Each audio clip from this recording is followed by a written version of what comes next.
சமூக நீதி மற்றும் தன்னடையாளங்களை எழுதி பார்த்தல் ஆகிய இரு நூல்கள் வெளியீட்டு விழாவை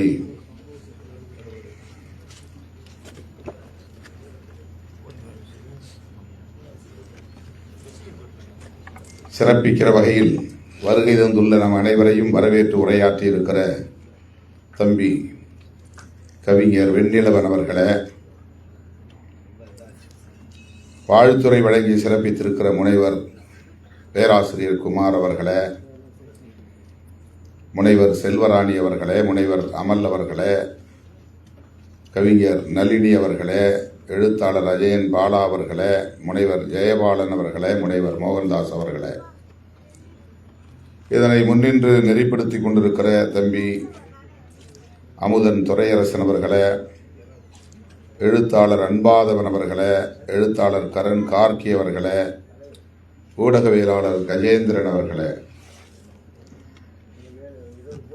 இந்த இரு நூல்களையும் பெற்றுக்கொண்டு மிக சிறந்த உரையை வழங்கி இந்நிகழ்வுக்கு சிறப்பு சேர்த்திருக்கிற மாண்புமிகு உயர்கல்வித்துறை அமைச்சர் பெருமதிப்பிற்குரிய அண்ணன் முனைவர் கோவி செழியன் அவர்களே, சிறப்புரை வழங்கி சிறப்பித்திருக்கிற முனைவர் ஆம்ஸ்ட்ராங் அவர்களே, தோழர் வீரபாண்டியன் அவர்களுக்கு பதிலாக இங்கே வருகை தந்து இந்நிகழ்வை சிறப்பித்திருக்கிற தோழர் லெனின் அவர்களே, இந்நிகழ்வில் பங்கேற்று மிகச் சிறப்பான ஆய்வுரையை வழங்கி இந்நிகழ்வை சிறப்பித்திருக்கிற மாநில கல்லூரி முதல்வர், கல்லூரி கல்வி இணை இயக்குனர் முனைவர் இராமன் அவர்களே, எழுத்தாளர் ஜமாலன் அவர்களே, இவ்விழாவின் நாயகர் நூலாசிரியர் பேராசிரியர் முனைவர் மு ரமேஷ் அவர்களே, அவருடைய அருமை துணைவியாரும் மதிப்புறு விரிவுரையாளருமான திருமிகு சரோஜா தேவி அவர்களே, இந்நிகழ்வை தொகுத்து வழங்கிக் கொண்டிருக்கிற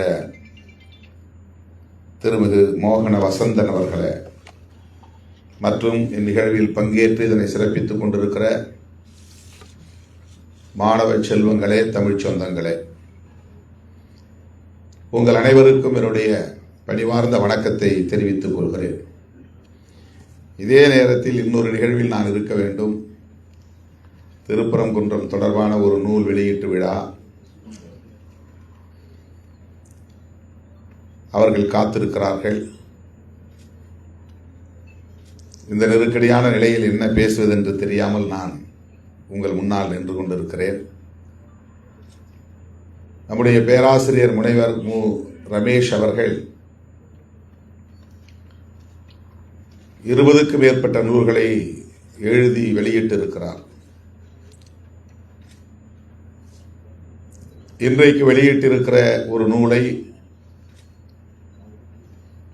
எனக்கு காணிக்கையாக்கியிருக்கிறார் என்பதை அறிந்து நான் மிகவும் பெருமைப்படுகிறேன், மகிழ்ச்சி அடைகிறேன். அவருக்கு மனமார்ந்த நன்றியை காணிக்கையாக்குகிறேன். மாதம் ஒரு முறையாவது அவர் நம்முடைய அலுவலகத்திற்கு வருவார். என்னை பார்த்து பேசி ஊக்கப்படுத்திவிட்டு செல்வது அவருடைய வழக்கம். அதைவிட முக்கியமாக கட்சிக்கு ஏதேனும் நிதியை வழங்கி என்னை ஊக்கப்படுத்துவார் ஒவ்வொரு முறையும்.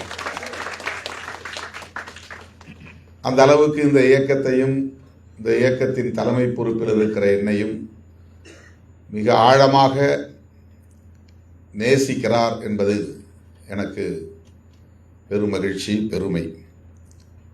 எப்படி அதை விவரிப்பது என்று எனக்கு விளங்கவில்லை. என் மீது இந்த அளவுக்கு அவர் நம்பிக்கை வைத்திருக்கிறார், ஆழமான பற்றுதலை கொண்டிருக்கிறார் என்பதையெல்லாம் தாண்டி அவர் மிகச்சிறந்த ஆய்வாளராக இருந்து தமிழ் சமூகத்திற்கு பல நூல்களை எழுதி பெரும் பங்களிப்பை செலுத்தி வருகிறார் என்பதுதான் போற்றுதலுக்குரியது. அந்த வகையிலே அவரை நான் பெரிதும் போற்றுகிறேன், வாழ்த்துகிறேன், பாராட்டுகிறேன். நம்மால் ஒரு பக்கம் உட்கார்ந்து எழுத முடியவில்லை, ஒரு நூலை தொகுக்க முடியவில்லை. அமைப்பாய் திரள்வோம் என்கிற அந்த நூல் கூட கட்டாயத்தின் பேரில் நான் தமிழ்மண் இதழுக்கு மாதம் ஒரு முறை எழுதிய கட்டுரைகளின் தொகுப்பு அது. களத்தில் நான் கண்ட பட்டறிவை கொண்டு நாம் உதிரிகளாக சிதறி கிடக்க கூடாது, கருத்தியல் அடிப்படையில் ஒரு அமைப்பாக திரள வேண்டிய தேவை உள்ளது என்பதை வலியுறுத்தவே இயக்கத் தோழர்களுக்காக நான் எழுத முனைந்து, பிறகு பிடரி வலி ஏற்பட்டு, கழுத்து பகுதியில் பிடரி வலி ஏற்பட்டு எழுதுவதை 58 கட்டுரைகளோடு நிறுத்திவிட்டேன். அதற்கு பிறகு நான் அதை தொடர முடியவில்லை. இன்னும் அது தொடர்பாக நிறைய எழுத முடியும், எழுத வேண்டும், ஆனால் முடியவில்லை. ஆனால் நம்முடைய பேராசிரியர் மு. ரமேஷ் அவர்கள் வருடத்திற்கு 2 அல்லது 3 நூல்களை கொண்டு வருகிறார். அதுவும் ஆய்வு நோக்கில், மேம்போக்காக அல்ல, ஒப்புக்காக அல்ல. நானும் ஒரு நூலாசிரியர், படைப்பாளர் என்று காட்டிக்கொள்வதற்காக அல்ல. சமூக பொறுப்புணர்வோடு இலக்கியங்களை ஆய்வு செய்கிறார். சமூக பொறுப்புணர்வோடு பண்பாட்டு தளத்தில் விரிவான ஆய்வுகளை மேற்கொண்டு கட்டுரைகளை எழுதுகிறார். அப்படிப்பட்ட அந்த முனைப்பில் இப்போது அவர் வெளியிட்டிருப்பவைதான் இந்த 2 நூல்களும். புத்தகத்தை பிரித்தால் கீழே வைக்க முடியவில்லை என்கிற அளவுக்கு ஏராளமான தரவுகளை, டேட்டாஸ், ஏராளமான ஆதாரங்களை கொண்டு அவர் இந்த நூல்களை படைத்திருக்கிறார். அவர் மணிமேகலை பாத்திரம் குறித்து, அந்த காப்பியம் குறித்து எந்த அளவுக்கு ஆய்வு செய்திருக்கிறார் என்பதை நம்முடைய மாநில கல்லூரி முதல்வர் அவர்கள் மகிழ்ச்சியோடும் அதே நேரத்தில் பொறாமையோடும் எடுத்துச் சொன்னார். எனக்கு அதிலே வருத்தமில்லை என்பது ஒரு வகையான பொறாமை உணர்வுதான். நான் இருந்திருக்க வேண்டிய இடத்தில் இன்றைக்கு ரமேஷ் இருக்கிறார் என்று பெருமையோடு சொன்னார். அதாவது மணிமேகலை தொடர்பான ஆய்வில் நான் இன்னும் தீவிரம் காட்டியிருக்க வேண்டும், ஆனால் என்னுடைய திசை மாறி போய்விட்டது. நான் கல்லூரி முதல்வர், கல்லூரி இணை இயக்குனர் என்று என்னுடைய பாதை மாறிவிட்டது. அந்த இடத்தில் இன்றைக்கு மிகச்சிறப்பான ஆய்வாளராக, எழுத்தாளராக, படைப்பாளராக நம்முடைய பேராசிரியர் மு. ரமேஷ் அவர்கள் தன்னுடைய ஆளுமையை வளர்த்து கொண்டிருக்கிறார், நிறுவிக் கொண்டிருக்கிறார் என்பதை எடுத்துரைத்தார். ஆகவே அவருடைய இந்த ஆற்றல் தான் நம்மை வியப்புக்கு உள்ளாக்குகிறது. எப்படி இவரால் மாற்றுத்திறனாளி என்று சொல்லக்கூடாது, ஆனாலும் அந்த நிலையில் இருந்தும் கூட நேரத்தை அதற்கு ஒதுக்க முடிகிறது, அதில் கவனம் செலுத்த முடிகிறது, இத்தகைய ஆக்கங்களை உருவாக்க முடிகிறது என்பது உள்ளபடியே நமக்கு வியப்பை தருகிறது. சமூக நீதி குறித்த அவருடைய பார்வை, திராவிடம் குறித்த அவரது பார்வை, பௌத்தம் குறித்த அவரது பார்வை இந்த ஒற்றை நூலில் மிகச் சிறப்பாக பதிவு செய்திருக்கிறார். நம்முடைய முதல்வர் சொன்னதைப் போல மேடையிலே அமர்ந்து சில பக்கங்களை நான் புரட்டி பார்த்தேன். பௌத்தம், திராவிடம், இந்த இரு கருத்தியல்களும் சமூக நீதியை அடிப்படையாக கொண்டவைதான் என்பதை தரவுகளோடு அவர் நிறுவுகிறார். இந்த தலைமுறையை சார்ந்தவர்கள் குறிப்பாக அரசியல் களத்தில் நின்று பணியாற்றக்கூடியவர்கள் அவசியம் கற்க வேண்டிய ஒரு நூல் என்று நான் பரிந்துரைக்கிறேன். அவசியம் கற்க வேண்டும். பௌத்தம் குறித்தும் திராவிடம் குறித்தும் நமக்கு ஒரு புரிதல் இருந்தால்தான் சமூக நீதி குறித்த சரியான புரிதல் நமக்கு கிடைக்கும். இன்றைக்கு காலையிலே பேராசிரியர் ஆம்ஸ்ட்ராங் அவர்கள் ஏற்பாடு செய்த world day of social justice என்கிற நிகழ்வு ஒன்றில் நான் பங்கேற்றேன். சமூக நீதி குறித்து தான் பேசினேன். இந்த அவையும் சமூக நீதி குறித்து ஒரு நூலை வெளியிடுகிற அவையாக அமைந்திருப்பது சால பொருத்தமாக இருக்கிறது. இன்றைக்கு சமூக நீதி கேள்விக்குள்ளாக்கப்படுகிறது. பொருளாதார அடிப்படையில் இடஒதுக்கீடு கொடுத்தால் போதும், சமூக நீதி அடிப்படையில் சாதியின் பெயரால் வழங்குவது கூடாது என்கிற திரிபுவாதம் இங்கே வலுவாக இன்றைக்கு முன்வைக்கப்படுகிறது. காலப்போக்கில் இந்த கருத்தியலே நீர்த்து போகுமோ, சமூக நீதி என்கிற கோட்பாடே இல்லாமல் போய்விடுமோ என்று அஞ்சத்தக்க வகையிலே வலதுசாரிகளின் கை இன்றைக்கு மேலோங்கி இருக்கிறது. இத்தகைய சூழலில் சமூக நீதி குறித்த புரிதல் இளம் தலைமுறையினருக்கு தேவை. குறிப்பாக ஆய்வு மாணவர்களுக்கு தேவை. பல்கலைக்கழக மாணவர்கள் கட்டாயம் கற்க வேண்டிய நூல் அது. சமூக நீதி ஏழை எளிய மக்களின் மீது கொண்டிருக்கிற பரிதாபத்தின் அடிப்படையில் முன்மொழியப்பட்ட ஒன்று அல்ல. காலம் காலமாக நிலவுகிற சமத்துவமின்மை என்கிற பாகுபாடுகளை எதிர்த்து போராடுவதற்கான ஒரு கோட்பாடு அது. சமத்துவத்தை நிலைநாட்டுவதற்கான ஒரு கோட்பாடு. வலுவிழந்தவர்களை வலுவுள்ளவர்களாக பரிணமிக்க செய்வதற்கான ஒரு கோட்பாடு. அநீதிக்கு எதிராக போராடுவதற்கான ஒரு கோட்பாடு. ஆகவே அதனை ஒரு கோட்பாட்டு புரிதலோடு அணுக வேண்டிய ஒரு புரிதல் நமக்கு தேவைப்படுகிறது. பொருளாதார அடிப்படையில் இடஒதுக்கீடு கொடுப்பது தானே சரி. மேலோட்டமாக தர்க்க முறைப்படி பார்த்தால் அதுதான் சரி என்று நாமே சொல்ல தோன்றும். ஏழை பணக்காரன் என்று எல்லா சாதிகளிலும் இருக்கிறார்கள். சாதியை பார்க்காமல் ஏழைகளுக்கு நாம் இடஒதுக்கீடு வழங்குவதுதானே சரி என்று தோன்றும்.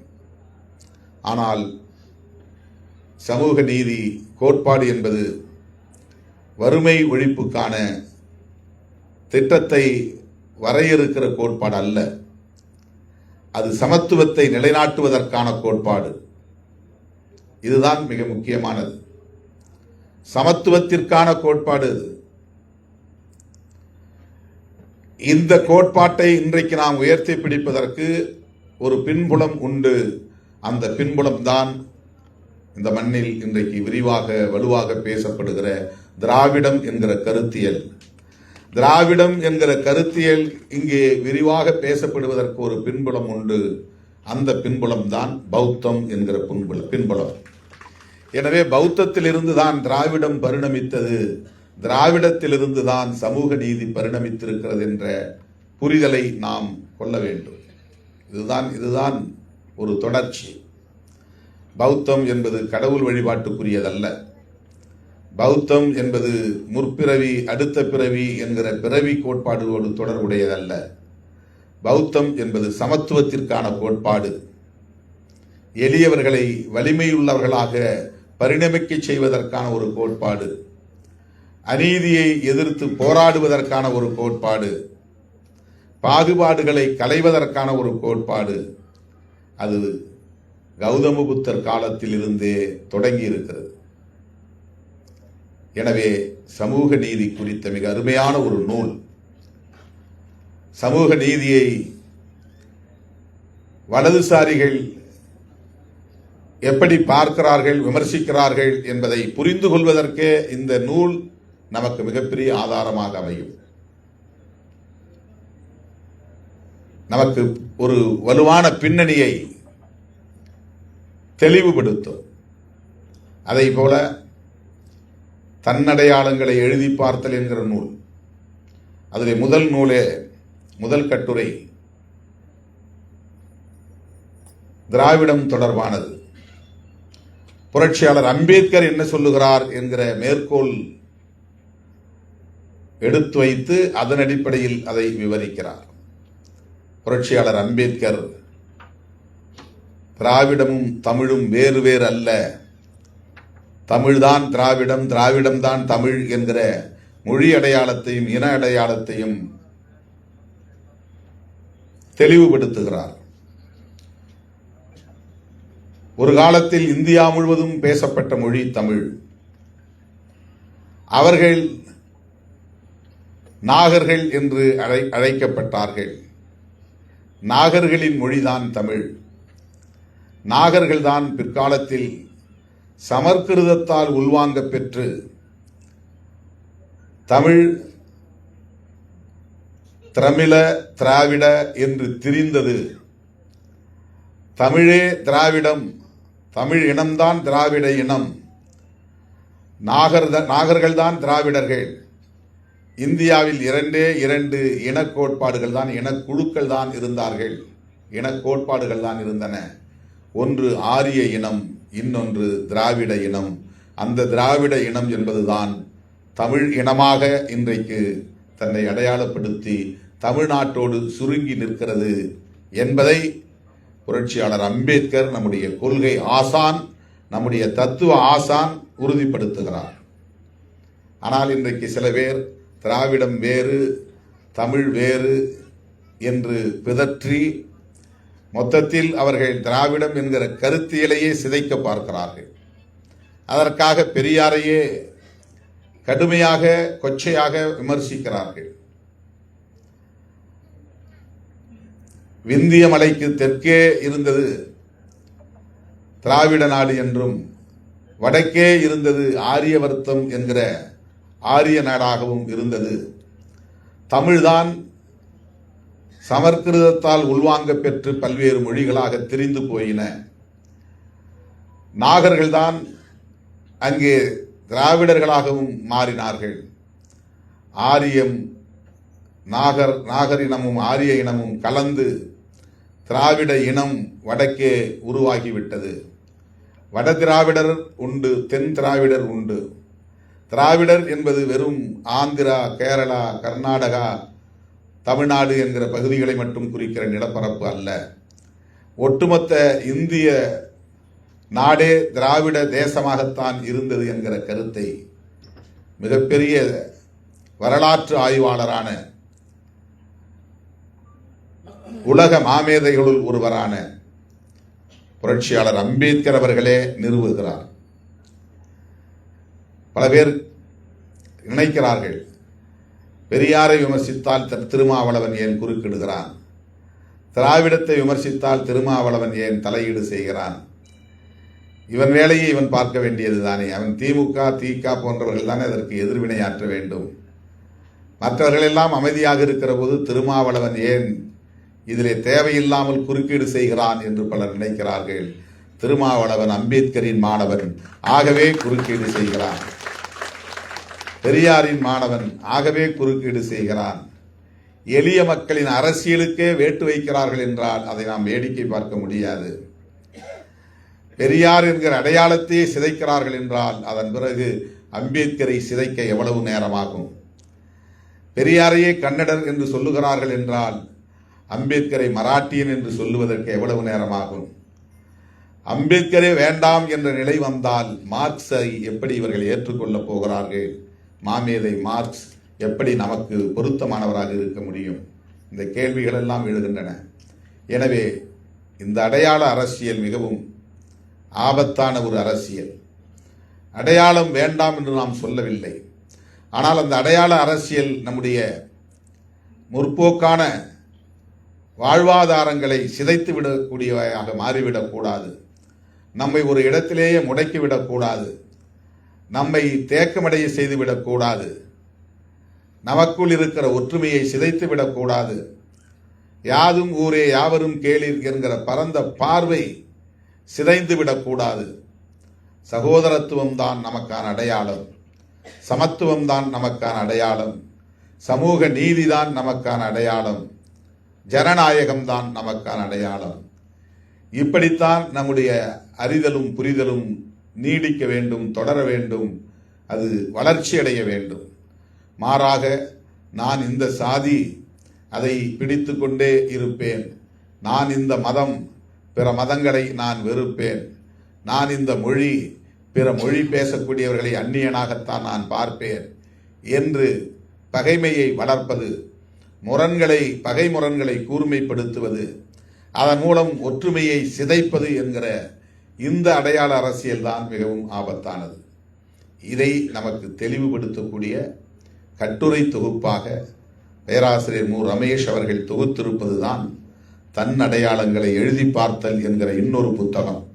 இந்த 2 புத்தகமும் இந்த காலத்தே தேவையான, சமகாலத்திற்கு பொருத்தமான, இந்த சூழலுக்கு பொருத்தமான இருவரும் நூல்கள் என்பதை நான் இங்கே மகிழ்ச்சியோடு பெருமையோடு சொல்ல கடமைப்பட்டிருக்கிறேன்.